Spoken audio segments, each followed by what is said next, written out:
د یو خطرناک جنگ پیل. د طالب او پاکستانی پلاوي ترمنځ د پکتیا د جګړې په اړه سوي ناسته ناکامه سول. له پکتیا له جمنګل شیریناو او څمکنیو څخه په خلکو بار ټکټر او موټر د پاکستان پر ضد راوتلي، په چیغه راوتلي او مرګ پر پاکستان نارې وهي او د اسلامي امارت ملاتړ ته روان دي. دا چې بشپړ حال څه دی ویډیو پوره وګورئ، په هر څه به پوه سئ. سلامونه قدرمنو لیدونکو، زموږ مشال پریس یوټیوب چینل ته ښه راغلاست.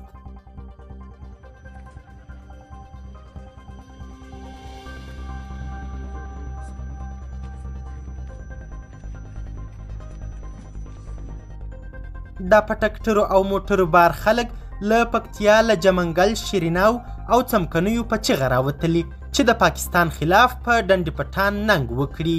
تیره ورځ د دواړو لورو مشرانو ناسته کړې وه، خو کومه پایله یې نه درلوده. د طالبانو او پاکستاني عسکرو ترمنځ د تازه سرحدي نښتو د درولو لپاره خبرې کومې پایلې ته نه دي رسیدلي. په سرحدي سیمو کې د نښتو له دوام سره سره دواړو لورو خپل مذاکراتي پلاوي د خرلاڅې دروازې سره ناستې ته استولي وو. د ازادۍ راډیو د معلوماتو له مخې ناستې ته د طالبانو د پکتیا والي او ځینې نور چارواکي ورغلي وو.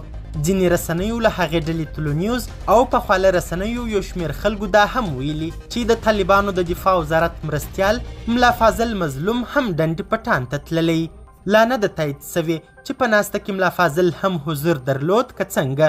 اخوا د پاکستان له لوري بیا په ناسته کې د کوهاټ کمیشنر محمود اسلم او ځینو نورو چارواکو ګډون کړی. ازادۍ راډیو د دې ناستې ځینې ناتایید سوي عکسونه هم ترلاسه کړي دي. سربیره پر دې د سیمې ځینو مشرانو هم د ناستې په اړه خپل معلومات شریک کړي. له هغې ډلې د خرلاڅو یوه ځایي مشر سید مبین حسین د ازادۍ راډیو مشال څانګې ته د خبرو د ناکامېدو په اړه داسې وویل: مذاکرات اوږده سول. له مذاکراتو وروسته هغوی یعنې طالبانو چې څه ویل زموږ خلکو ته د منلو نه وه، ځکه موږ مشروع غوښتنې درلودې.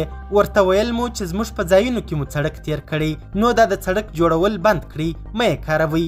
خو هغوی نه منله. هغوی یعنې طالبان په ښه تیاري سره راغلي دي، نو ښایي جنګ دوام پیدا کړي. د کورمې ځایي خلک ادعا کوي چې سلګونه هکتاره ځمکه یې هغه وخت چې اغزن تار لګېده د افغانستان خواته پاتې سوې. خو سید مبین حسین زیاته کړه چې طالبانو ورته ویلي له اغزن تار د افغانستان خواته پاتې سوې ځمکه د کورمیوالو نه بلکې د هغوی ده. د پاکستان حکومت په 2019 کال کې د هغه څه لپاره چې د امنیت ټینګښت یې یاد کړی پر ډیورنډ کرښه د اغزن تار لګولو کار پیل کړ.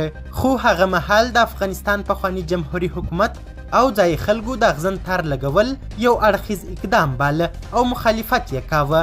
د طالبانو د دفاع او بهرنیو چارو وزارتونو بیګا دوشنبه د ازادۍ راډیو پوښتنې ځواب نه کړې، خو د حکومت ویان ذبیح الله مجاهد وړمش په ازادۍ راډیو ته ویلي وو چې دواړو لورو پلاوی ګمارلی او خبرې کوي.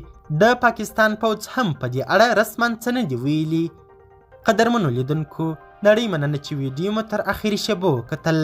د لا زیاتو او نور لحظه پر لحظه خبري معلوماتو لپاره زموږ همدغه مشال پریس یوټیوب چینل سبسکرایب کړئ. تر بیا او بلې ویډیو ښه وخت او ښې چارې د الله په امان.